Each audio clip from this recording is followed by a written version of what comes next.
Ya, salam sehat. Selamat hari Kamis. Ini gua rekam langsung hanya mungkin nggak sampai semenit ya setelah pertandingan selesai. Jadi karena memang ya dari mulai babak pertama aja udah kelihatan sebenarnya City bakal lolos ya, bakal menang. Jadi gua udah siapin bahkan thumbnailnya, udah siapin juga bahannya, maksudnya udah kira-kira apa yang mau gua omongin.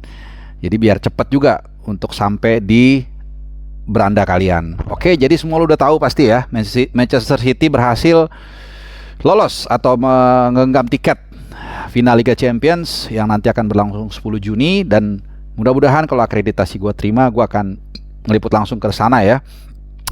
Di leg kedua, City menang 4-0 setelah di pertandingan pertama di Estadio Santiago Bernabeu mereka bermain satu sama.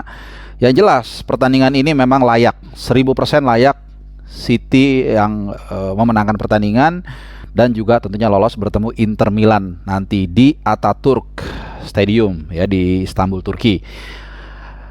Ini merupakan final kedua City dalam 3 tahun terakhir. Jadi 2020-2021 waktu itu masih zaman Covid ya. Mereka ke final juga, cuman kelihatannya Pep masih waktu itu masih banyak melakukan kesalahan ya di final juga. Kalau kita masih ingat, dia melakukan beberapa uji coba dan akhirnya berakibat fatal, malah karena kalah dari Chelsea yang sebenarnya waktu itu nggak bagus-bagus amat materinya, hanya mengandalkan Kai Havertz dan Werner di lini depan, tapi akhirnya City kalah 1-0.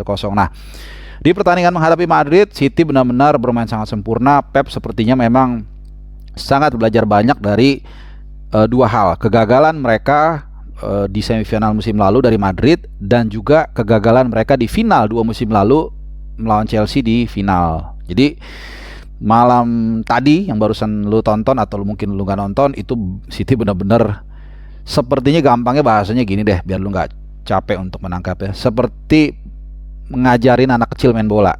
Itu benar-benar dikurung habis-habisan dari detik pertama, benar-benar bukan hanya dikurung tapi nah ini dia, City biasanya kan kena counter juga karena mereka terlalu asik untuk menekan, tapi ini benar-benar nggak dikasih kesempatan bernafas sedikit pun Madrid, dan mereka walaupun ngurung tapi nggak buru-buru melepaskan kipas di sepertiga pertahanan dari Madrid. Ini yang gue lihat perbedaannya dari pertandingan-pertandingan City dalam laga di Premier League atau di musim-musim lalu. Jadi mereka sudah tahu mereka akan mengurung lawan dan lawan akan menunggu, cuman mereka juga mengantisipasi kalau lawan melakukan counter, dan itu benar-benar diredam dengan baik oleh Pep ya, oleh para pemainnya, dan ya sekali lagi mereka layak menang. Bernardo Silva mencetak 2 gol, kemudian ditambah lagi gol bunuh diri, sebenarnya bukan gol Militao itu ya, jadi free kick dari KDB. Kemudian memang ada upaya dari Akanji untuk melakukan tandukan tapi mengenai Militao ya. Dan kemudian yang keempat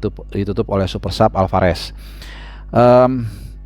Oke, jadi secara umum gue gambarkan aja pertandingan ini ya. Seperti yang gue bilang tadi, di 15 menit awal sebenarnya City sudah mempunyai peluang ya, dari Haaland. Nah ini dia, Haaland tuh sekitar 20 menit awal lah dapat 2 peluang. Salah satunya itu memang ya itulah ketangguhan Courtois. Kalau bukan Courtois mungkin udah lebih banyak lagi Madrid kebobolan. 2 kali peluang kalau nggak salah ya. Yang pasti yang kedua itu tandukan itu bener-bener kenceng banget, tapi one hand save dari Courtois masih menyelamatkan gawang dari Madrid. Cuman memang itu tadi karena kesiapan dari City juga memang benar-benar sempurna, sehingga gol itu hanya tunggu waktu aja. Dan di menit ke-23 ternyata ya tidak ada Haaland, Bernardo pun jadi ya, dia mencetak gol di menit ke-23. Dan yang gue cermati dari gol ini adalah kipasnya dari Kevin De Bruyne ya, benar-benar ini yang dikatakan pesepak bola modern. Jadi sebelum menerima bola dia udah screening sekelilingnya hampir mungkin 360 derajat ya hampir, sehingga begitu dapat bola dia langsung cepat melepaskan bola di garis yang sangat sempit kepada Bernardo Silva. Bernardo Silva masih bisa ngengokang sedikit, setengah detik atau 1 detik langsung dia tendang kencang banget ya, dan Courtois nggak siap dan kayaknya kehalangan dikit aja. Dan kemudian melengkapi di menit ke-37 ada scrimmage, kemudian rebound, Bernardo Silva menanduk di apa namanya, menaklukkan gawang dari Madrid. Nah, bahkan di menit 45 ini yang menarik ya. Jadi menjelang kayak turun minum, satu menit aja injury time-nya, sekitar mungkin 2-3 menit lah sebelum turun minum, itu benar-benar bukan hanya dikurung, diikat pertahanan Madrid. Cuman beruntung Madrid nggak ada kebobolan, karena itu tadi City juga nggak mau terlalu gegabah, buru-buru melepaskan kipas yang kemudian bisa hilang bola dan di counter. Jadi mereka benar-benar apa ya, bukan naif, kebalikannya naif, hati-hatilah, pragmatis. Jadi dia mau mengamankan turun minum, karena kalau kondisi 2-0 kemudian City kebobolan 2-1 misalnya, ini pressure-nya pasti bergeser di City gitu. Jadi mereka benar-benar membuat pertandingan ini sempurna, tidak memberikan kesempatan bagi lawan untuk mengambil atau menciptakan kesempatan. Nah, memasukin babak kedua, polanya juga sama. Polanya juga mirip banget. Ya, walaupun Madrid sedikit mungkin agak nambah penguasaan bolanya, tapi tetap dia kuasai habis-habisan. Dan malam ini memang bukannya malamnya Haaland ya. Jadi beberapa kali dia ada 1 menit ke 73 gue lihat, gue catat. Jadi itu kerjasama sama Gundogan di flick.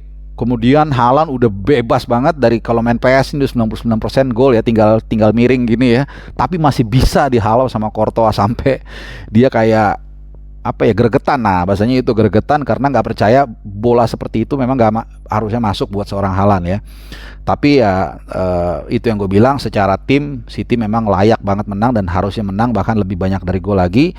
Menit 76 ada free kick dari sisi kanan pertahanan Madrid, Kevin De Bruyne kemudian angkat bola, ya itu yang gue bilang tadi ya, Akanji sempat agak kayak mau nanduk tapi kena Militao dan kemudian masuk 3-0, ya selesai. Karena English commentary juga mengatakan City are going to final. Kemudian juga ada mosaik di penonton yang melakukan post non move ya, lu tahu kan. Dan kemudian ya tadi di akhir pertandingan, mungkin di masa injury time kalau nggak salah ya, pokoknya udah ujung banget lah, Alvarez super sub masuk mungkin berapa menit kemudian mencetak gol 4-0. Jadi ini seperti icing the cake ya, jadi udah kue tart itu ditambahin lagi cherry-nya di atas, jadi sempurna banget, keren banget. Nah, tapi tentu saja tantangannya masih ada 1 langkah besar menghadapi Inter Milan. Ya, ini tim Italia jangan lupa ya, walaupun secara materi mungkin boleh gue bilang City di atasnya Inter, tapi tim Italia ini selalu penuh dengan taktik, strategi, dan apa ya, selalu licin lah, nggak bisa lu pandang sebelah mata juga. Dan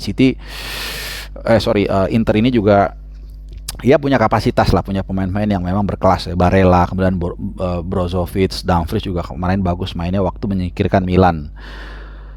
Oke, apalagi ya, gue rasa sih itu ya, man of the match mungkin Bernardo Silva. Selain itu juga penampilan penjaga gawang Courtois sebenarnya bagus banget sih, tapi ya itu tadi, memang karena digempur habis-habisan, seorang penjaga gawang nggak bisa terlalu berbuat banyak. Terus ya mungkin udah semua itu gue singgung. Sekali lagi selamat buat Inter Milan untuk final mereka yang kedua di Liga Champions ya. Jadi kita akan lihat apakah mereka mampu memutuskan dahaga juara Liga Champions. Kalau kita kemarin berhasil menuntaskan dahaga gelar di di zona ASEAN setelah 32 tahun, nah kita akan tunggu City nanti menghadapi Inter Milan, Pep menghadapi Simone Inzaghi. Oke, itu dulu deh video gue supaya lu nggak terlalu panjang lebar. Jangan lupa subscribe yang belum, dan juga nyalakan loncengnya supaya kalau ada video-video gue terbaru seperti ini lu nggak ketinggalan. Terima kasih, salam sehat dan ciao.